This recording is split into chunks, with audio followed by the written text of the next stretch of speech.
Now, you see it's quiet. Give it a minute. Hi, everybody. This is from Violence. Don't judge me. I like to smile. I'm going to keep till I fix them. I'm going to keep smiling. But how are you? I hope you're fine. I do. So we were having fun earlier here at Daily Divine Guidance. I'm Vera. We were having so much fun. So one of our videos, let's see, is trying to call Satan. He said he's in heaven on vacation drinking ice water. You blocked. But he said he could bring you some water back. Hi, one person. I'm just having fun. So we already did this video. Check it out. I think I'm funny. But you got to hang in there because I talk about a lot of stuff. I'm not getting paid. I'm trying to do script or ideas for funny to me. I'm funny. I don't care. Here's the other one.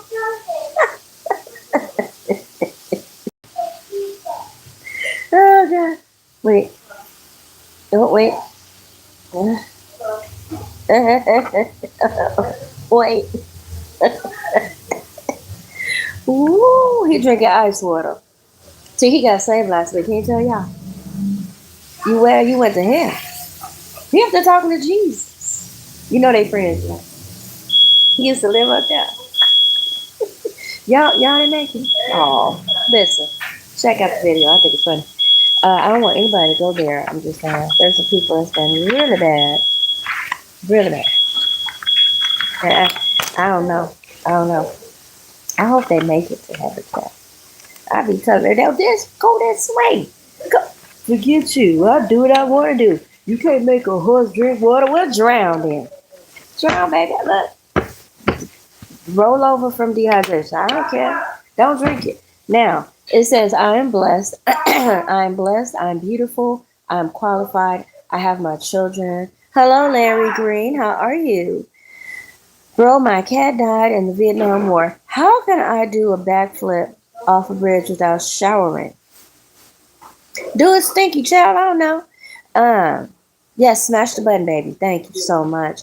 Happy Northern Lights. Hi, John Lee. Hello, everybody. How are you? I'm just having fun over here. We just did. Hello, Larry. I am blessed. I am beautiful. I am qualified. I have my children, my family, my lineage. We're blessed. We are chosen. We are called. We are favored. We are faithful. We are healed. We are blessed. We are chosen to bless the earth and build in desolate places, according to Isaiah 54 and 6. Praise the Lord. Listen. So we're back at it. And the title of this is I Want My Daddy's Blind Mellow Jelly Records. Now, that was an episode from Sanford and Son. And it stood out to me for some reason. And so we said we're going to look into this because he was talking about the lead belly, one of the characters, and then pot belly. Then I thought about Boss Hog. We're going to talk about it. Okay. So Fred is trying to get these donated records back. Okay. He went in and for whatever reason he donated them, or his friend did, and they realized that they're more valuable than just donating to something. So they went and tried to get them back. All right. So looking at that that video, remembering it, it reminds me of here in Chicago. We're gonna get to it. How politics have blinded people. To me, it seems like it is a bandaged bridge that allows people to cross the line legally. Because the rules and laws are already laid out by the Bible, by the universe, and by God. And people still do what they want to do. They don't regard God. They don't regard man, judges, nothing. The law. They're lawless.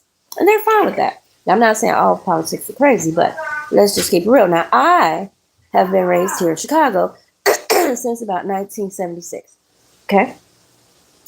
I went to public schools where we learned that Black is beautiful, that I'm black and I'm proud, that even where we were taught to lift every voice and sing till earth and heaven ring, ring with the harmonies of liberty.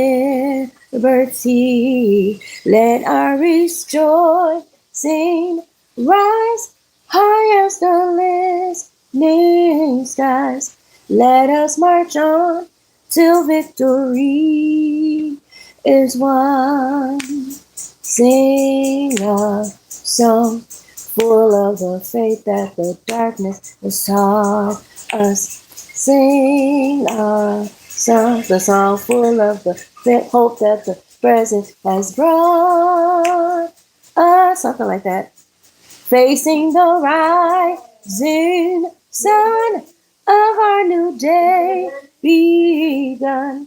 Let us march on till victory is won. If you're looking at my nose, as you can tell, I'm nasal, and I've been blowing, and why.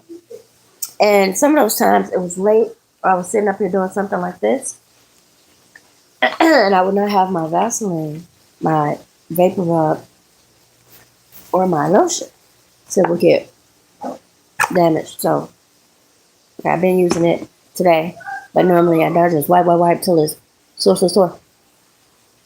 So that's what we learned. We learned a lot of great things. We had a great leader. We had other anthems that we learned in this school. It was an all-black school. It was fine with me. We had a few kids that were here and there. Stay with me. I got something for you. But as time went on, I started to see the changes. There was a wonderful Mr. Hoffman that was a great leader and principal, but he was replaced when everybody started doing the real black, the whole black. And so by the time I left, they had replaced him maybe a few years later, but he was great. He was great to me. I love the man. We had great teachers. I mean, God, these people were riding off of the wave of Shirley Chisholm and Coretta Scott King. They was wearing it, baby. And these people had they real, like it went from the Afros to the process, and they wore it well. You understand? They had their clothes on, like the dress suits. Not like now. Now some of them had bodies, but they were very serious about the job. They were serious. So these women were like freedom fighters in the school. Do you understand? They were teaching us about being ladies and teachers and leaders, and beauty wasn't based on your outside, wasn't based on your this, is based on the fact that you were born. I mean, they were out there. I was like, wow. Yes. So things change. Okay. By the time my kids were in school, I felt the need to homeschool. When I returned to work, I did. They said that they did not accept the homeschool classwork, so they put maybe one of my kids behind. They're still blessed. School doesn't define God, neither does time. So I hope my kid is understanding that, okay, so what, they put you back, had no reflection on you. I'm sure she's blaming me, but I understood that the schools were changing. It was becoming very aggressive, diabolical. These kids were bullies. Everybody's into name brands. It's very childish. I guess these parents were young at the time, so they were all into all this stuff that did not save them money, and it surely was not good for schools. That's why they came out with uniforms. It was kids that were dating drug dealers, and then some were just really working, but it was a lot of young people having children underage, and they would send their kids to school with very fancy things, gym shoes, gold chains, teeth, all kinds of stuff. These are the 80s, and it affected the other kids that weren't so privileged. So they figured, okay, let's get them uniforms so we can keep down the chaos too. If you were sending your kids to school with name brand things and all that, sometimes they will be bullied because the other kids didn't have it. And some of those kids were thugs from the projects, and they might try and rob you or your kids. So I understood this growing up in Chicago. So I didn't give my kids fancy stuff. I didn't need nobody trying to follow them home and rob me because they always had on name brand things. I get these kids book bags and people were stealing it, or they were hiding it because they want a name brand. First of all, I'm not with you all the time, which I would like to be. I'm not trying to make you a target. I'm looking at people up here on Madison, here in Chicago, that got shot over a Pelly Pelly jacket or a ball. Literally, I'm hearing grown men in their 50s tell me these stories. Hey, it was somebody on the bus stop up here on Keeler and Madison, and they could have done it. I remember they shot that man down and stole his jacket. I'm not trying to hear those stories. And I feel like this. When you get grown, you can afford anything you want. But as a kid, your job is to go to school, get an education. Don't get caught up trying to count my pennies. Okay? That's not my job. My job is to protect you and giving you those name brand things at this point. You know, it's okay to look nice. It's okay to be clean. There's nothing wrong with name brands. But I understand that Chicago is cutthroat. There are kids whose uncles pick them up, and those uncles be looking at your kids. It can be just sex trafficking. If they see that you're vulnerable and there's no one there for you, you could very well be missing. Okay? Or your clothes. When you take your jackets off for gym, somebody's rummaging through your book bag looking for your house keys. You know why? Because they figure if you come to school with Nikes and things, you probably got a big screen and they can steal it. And they want to follow you home. They want to see when you're not home how they can get in there and steal your stuff. No, thank you. Okay? And look, I had all kinds of computers and stuff in my house. They're gone. That could have been our lives. Okay? So, no, you cannot go to school and all that stuff. Not on my watch. Okay? Love you, though. When you become an adult and you can carry a gun or a knife, more power to you. You can work for it and get it. God bless you. But I'm not putting my life or yours in jeopardy. These kids are on public schools up here. There's not really any transportation in most cases. So I think I did good to protect them from the people that want to rob your kids. Now, the kids that were a part of the gang banging or the prostitution rings or whatever they got caught up in growing up, even as parents are related to this stuff. Excuse me. I'm sorry, guys. I told you I'm a little under the weather. So I'm nasal. And I didn't have this issue earlier with my voice. So I don't know why it's like this right now. But I'm struggling to speak. But what I'm saying is, um, I saw the times changing, so I chose to homeschool. By the time I sent them back to these raggedy Chicago schools, these people are like, we're not taking that. I'm looking at schools being so destructive and not necessarily focusing on education anymore. I'm looking at it. They're not focusing on education. They're focusing on these games they're playing in the schools. I don't know if it's just for mine or just overall changing. I went from the 70s to the 80s. We won't go too much into that. But I saw the change where when we were coming up, or just say from the 70s into the 2000s, the children were basically coming off of the MLK era, where he was teaching us to have righteousness, to respect each other, to be good people, good citizens, to keep peace, to not be violent, and to be good role models for our children. You know, showing respect to others, not coming into society being chaos agents, trying to hurt people. But the society changed. I saw the switch. They started teaching kids how to be mean to each other. They grew up into adult bullies. They got these bully jobs. And they're bullying people. They're very mean people. They're like demonic. I don't know what happened. My kids, by the time they hit high school, even in grammar school, they became very bitter, very messy, very scary, some of these kids. And it was just crazy. I saw the switch. It was something they were doing in the schools that made kids competitive against their own siblings. I don't know if it was in the food. I don't know if they were playing with their minds. But I remember my daughter coming home and telling me, which I already knew, they would be in class and they were being taught something. And whatever they were teaching these kids, their minds became very open to just stupid stuff. I mean, oh, I'm triggered. Oh, I'm triggered. Like, you never heard this stuff until they started doing this to the kids in the school. They didn't have these problems. They were going through life just as good. And she told me it was something they were teaching in the classroom, that every time certain words were said or certain things were done or certain energies were put out, like if you're a good person, these demonic people will get agitated. Oh, they get bothered. Oh, they can't stand you. And it's like, it's got to be something in the medicine. Can't this many people be this crazy? I saw it. I don't know if it was in the birth control. I don't know if it was in the medications, the prenatal. I don't know. But these people came out very hostile. They want to fight all the time. They got a gang mentality. They don't think for themselves. And I saw it. And to this day, these same people got jobs and they don't think for themselves. They're following the crowd. Everybody say the same thing. Everybody go, that's right. All in agreement. Nobody thinks for themselves. And see, that's why I don't get along with nobody. Because I think for me. And that makes everybody mad because I'm not doing what everybody else is doing. That's fine. Because you know what? When we die, we're going to have to answer for ourselves. So no sense me sitting down here playing these games. God has a mission for all of us. And it doesn't include others. When we go before him, he's not going to ask us about nobody but us. So that's how I live. I'm responsible for me spiritually.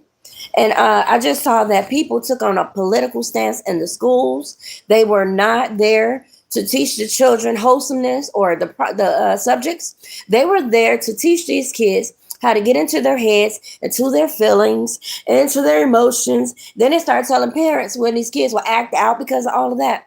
Don't whoop them. You can go to jail. Hitting the kids are wrong. So now you got these kids out here wilding out. In fact, some of these kids are the parents that don't even have a husband. They don't have nothing. They out here, they think they're popular. They think they're the sociable hot stuff. They're not established.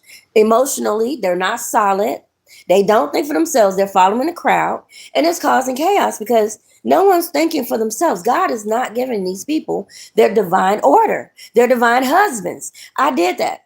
And that's how I know these people are wasting their time and energy. It's because they're not following the blueprint God laid for them. They're following the crowd. Now, the crowd was pushing me in the wrong direction in a sense. But I've since gotten my weight up. And I'm kind of standing my ground. And yes, it's causing a lot of problems because the system itself that people have put in place for you, you're supposed to follow that chalk line. I don't see it. I don't care. So I'm always in trouble with government, with people in the family. I'm not trained. I don't plan to be. But I saw these changes.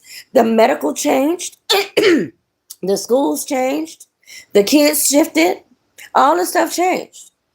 And I chose to be healthy. I stopped going to the doctor. I stopped going to the dentist. I said, I'm going to eat right. I'm going to teach my kids to eat right. We're going to brush our teeth. We're going to mind our business, maybe do the 1-year checkup. But do you hear me saying that all of that changed? Due to politics, people figured we're not going to take care of the black people. Yes, they did.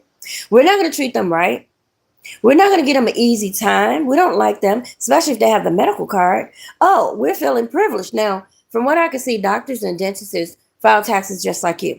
I'm not sure why they think they're better than you because they make more money. They have to file their taxes just like you. They're not in a great tax bracket most times, except they're stealing something. It wasn't meant for anybody to have wealth except you're stealing, killing, or destroying to most degrees. It doesn't matter what your title is or your skin. You had to get out here and get it. Political stuff changed, okay? It became rambunctious. People following people that they would never, ever meet in life, most likely, for political reasons. They began to affect all areas of existence, including medical, dental, schools, social settings, like churches, the things in the community. They want to be a part of everything. Oh, we'll give you money if we can be a part of your business. You always need the money because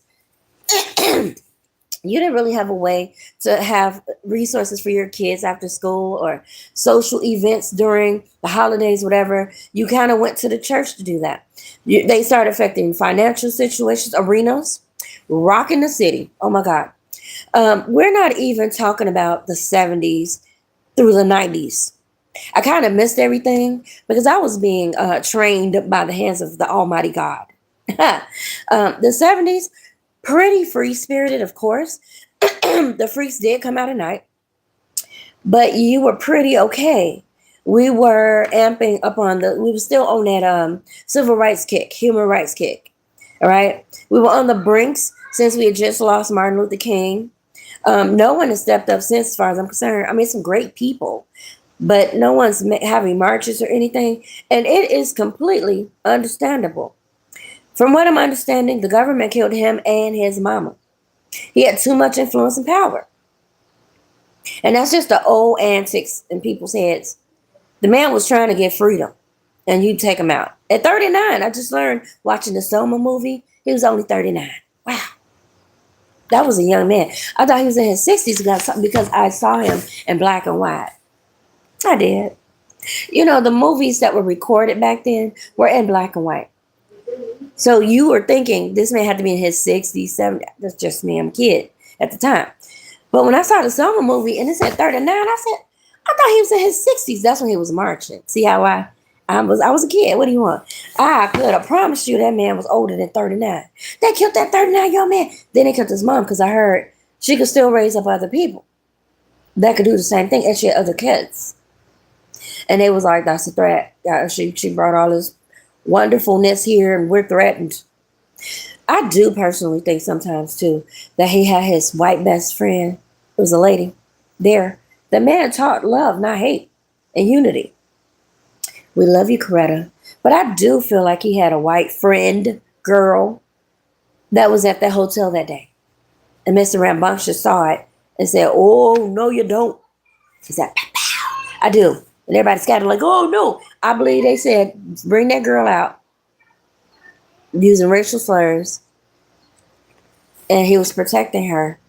Like, no. And maybe all of them were standing there casually. But he had his own room, most likely. And there was a lady in there. I do believe. I'm not saying they would do anything. She might have wanted to just meet him and say, because there was all kinds of people on these marches. And I don't think, again, that just because you got married doesn't mean that that was your partner in a sense.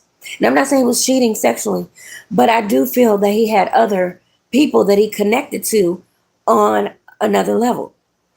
And they may have spent time with him and said, you know, we did a great march today, blah, blah, blah, blah, blah, without the presence of his wife. These were two people that created power because she was the one, Coretta was the one going out into these various places during her marches or sitting in those forums, those settings that had the political arena or the civil rights or human rights arenas. He wasn't. He was in school, I think. He wasn't interested. He was, 19 when they put him in here? They could have been trying to edge him on before then. But they weren't even married. But she was like, I think you'll be a good candidate to speak because he spoke so eloquently. And so mature. I could have promised you that man was older than 39. He had a great presence for speaking. And I would too, if I can get away from the chaos. See how my voice is now? It's because I don't have proper refrigeration. I can't put anything in the refrigerator hardly without someone playing with it like it's putty. So I try and put them in here, and sometimes it'll mold because I think, oh, I'll use it soon. And it ends up molding. And I go, oh, I don't see mold on this one. I see it on those. But it would be stupid to try that one too. And then I'm going, throwing up all my guts. But however, getting into the 80s, it was pretty hippie on electronics. Herbie Hancock and various ones were coming out with these new things that was dun dun dun dun dun dun dun dun dun dun dun dun dun, all that good stuff. Okay, what if Hancock is related to Hancock? Okay, John Hancock. I'm just saying, are they relatives? Something to research on my own time, ain't it? I love it. We were trying to come out of the historic stupors of playing the reels of people being bit up by dogs, people being maimed and lynched, and yeah. We was trying to come out of all of the negativity. These are the 80s. You have the Ghoulies. You have Back to the Future. You got all this new music. Michael Jackson. Oh, my God. And so there was still always restrictions. You know, people, this is systematic. It's been going on for centuries. So it's still in there. Okay? But then here's the 90s. The drugs, Ronald Reagan, the war on drugs. Jesus. The epidemics, is that the word? Okay, so things are changing again. People are losing loved ones everywhere to drugs, gangs from other countries. Speaking of which, observation. This is the melting pot of the world, right here. That was the tribal land of the natives. People came from everywhere with nothing blocking them. They brought groves of people from their country and called this place home. They just did. Okay. In doing so, some forged gangs with people of their own. Like if you were from Ireland, you came over here with your cousins, nephews, and some of the neighbors over there for whatever reason, looking for freedom. But then you're putting restrictions on others as time goes on. Let's talk about it.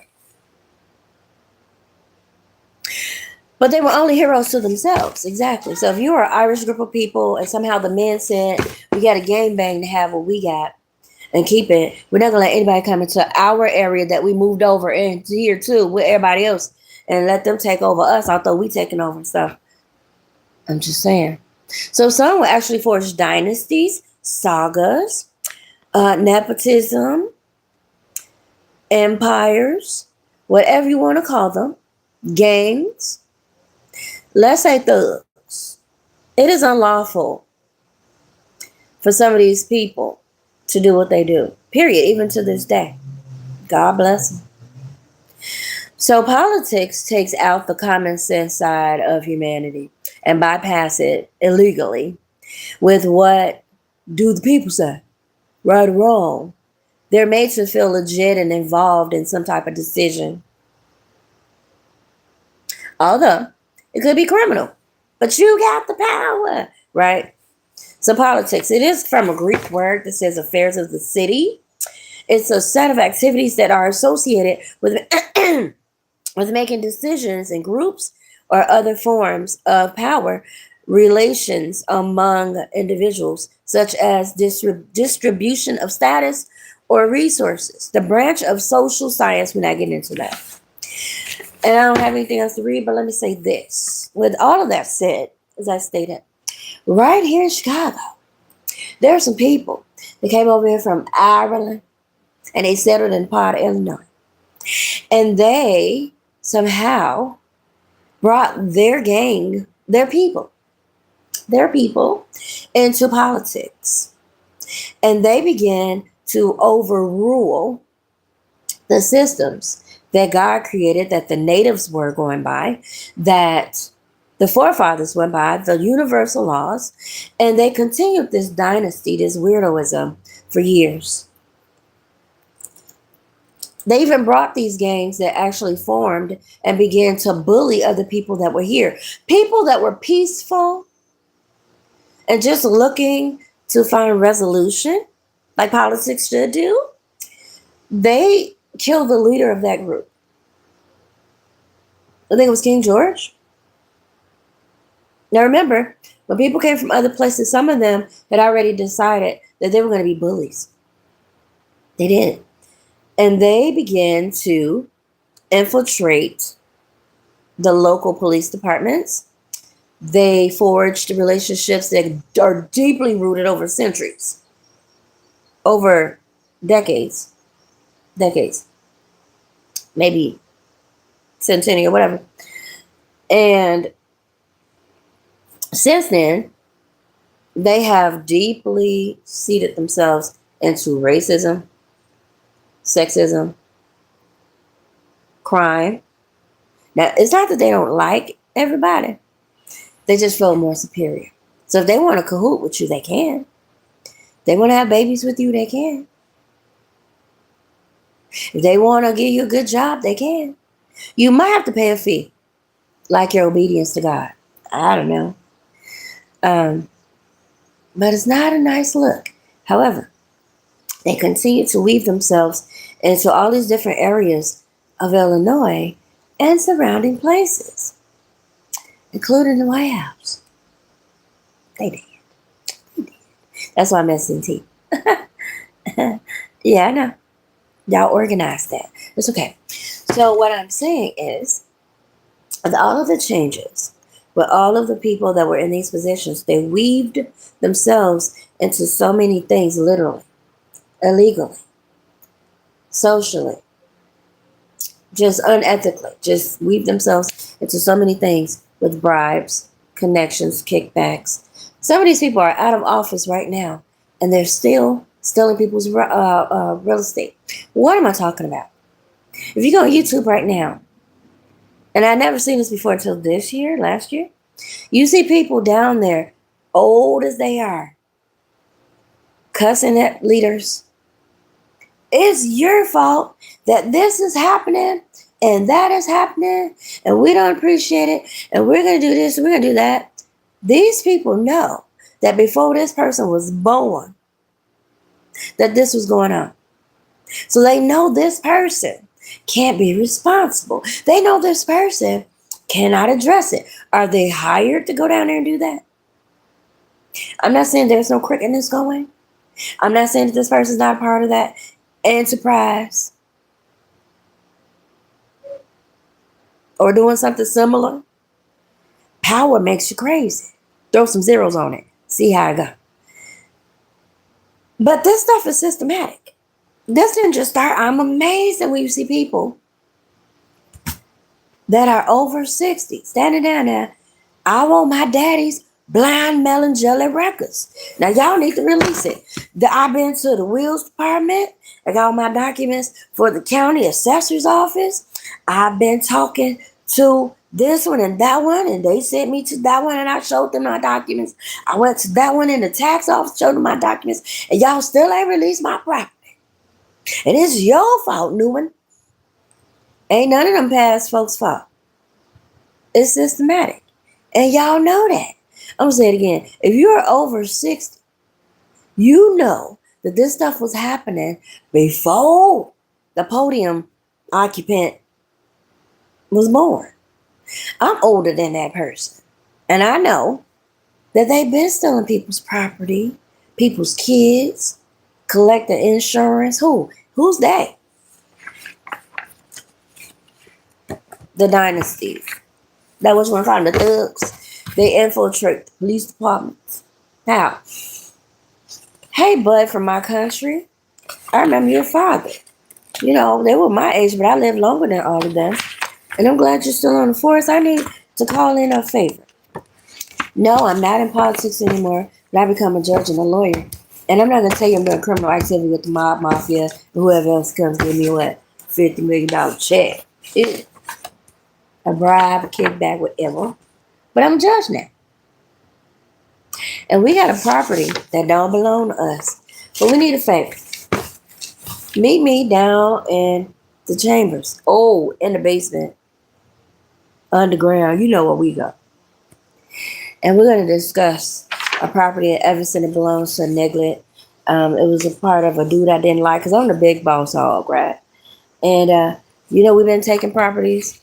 I know there's people down there jumping on the podium holder currently. And with this one going on for centuries, it's amazing how they still jump on the new people. What is us? With our what we call it? Shadow government activity. Illegal, unlawful, ungodly activity. That was us. So we got this property here in Evanston. It's supposed to go to this girl. What should we do?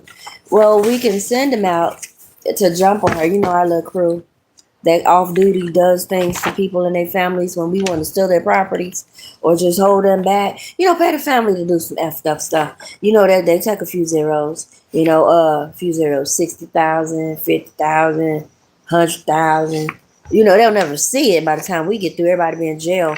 But what we do? We want to get this property, but we got to get this lady out of here, her and the kids, because their kids would inherit it, right? And since I'm a judge, let me go ahead and get my pen and go ahead and get ready to pay you because we're bribing people now. So we should have a payment in soon. And let that person take all these pot shots because we're always untouchable. We think we're the law. We've been doing this for centuries. We ain't going to stop. Who knows what we're doing, right? But people steady saying, I want my daddy's blind melon jelly records. I showed you all. Why I can't get it back? I showed you all the records. I showed you all the documents. It's paid in full. I pay the taxes every year. Why ain't I got my property? Why ain't I got my kids? Why is my husband still locked up? Why my kids can't still go back to school? What are y'all doing? And y'all still talking to the podium holder. It ain't the podium holder. It's the system. It's just the system. Now, yes, there's names. There's names. Of course. It's ran by people. But they think they're a corporation. They don't know God is incorporated in the bylaws. In the bylaws. But they about to find out. Because they are not blessed. They're not beautiful people. They're not qualified. They don't have good kids or good families. No good lineage. They're not chosen. They're not called. They may have been at one point. They're not called by God. They're not favored. I think they know they're cursed. They're not faithful, except for stealing. They're not healed. They're not blessed. They're not chosen. And no, they won't be building in desolate places, not by God. According to Isaiah 54, no, they won't. They down there near the 15th verse. They gonna gather, but it ain't me. Because no weapon formed against you gonna prosper. That's where they at. They down there trying to prosper in evilness. The guy said, what God been saying? He ain't blessing demons in this season. You might have succeeded for a couple 50, 60 years or longer. But now, you know them documents he been signing? This sign right here. They give me the check. Oh, Judge, you just been signing stuff, stealing your butt off. Oh, you just doing some stuff. And you don't think nobody see you, but God does. People want their blind melon jelly records back.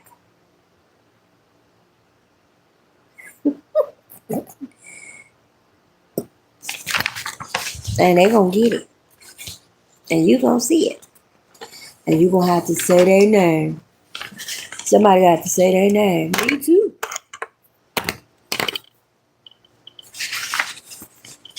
Now you could have just did the right thing. But boss hawk, you didn't want it, did you? Don't forget to like, share, subscribe. You can also donate to this channel so we can keep bringing y'all content of truth. Is this a true crime? I got a true crime story time channel. You can check it out here on this page, or you can go to that page. True crime story time with me. Yes, honey. But can we have our blind melon jelly records back that our daddy left us? Some of us got land. Our kids are somewhere. You know where they at. Our husbands are somewhere. You know where they at. Our money somewhere. You know where they at. And we want it. We want it in Chicago. God said, if you sit over your dead body, that's the covenant you made with him for the devil. And they want to collect. They want that stuff released. I laugh now. Probably don't have to cry later, babe. We want our kids back. We want our records, whether it's deeds, titles, businesses, bank accounts. We want it back. And you better get going. Or you gonna get going. I don't need no audience. You can block all my channels. You can block me. But you can't block God.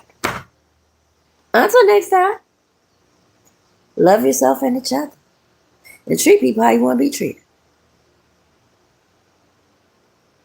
Don't forget to subscribe. I'll be back.